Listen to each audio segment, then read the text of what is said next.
தமிழக வெற்றிக் கழகத்தின் மீது மக்களிடையே பெருகி வரும் அன்பையும் ஆதரவையும் பொறுத்து கொள்ள முடியாத வெற்று விளம்பர மாடல் திமுக அரசு அதன் செயல்பாடுகளை முடக்கும் நோக்கத்தில் பொதுச் செயலாளர் திரு என்.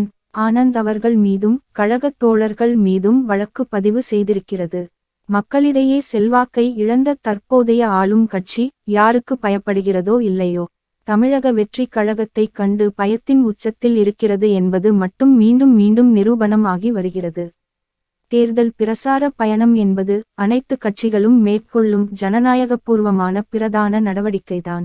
மற்ற கட்சிகளின் இது போன்ற நடவடிக்கைகளை சர்வ சாதாரணமாக எடுத்துக்கொள்ளும் இந்த வெற்று விளம்பர மாடல் அரசு நமது தமிழக வெற்றிக் கழகத்தின் மக்கள் நலனுக்கான செயல்பாடுகளை கண்டாலே அஞ்சி நடுங்குகிறது.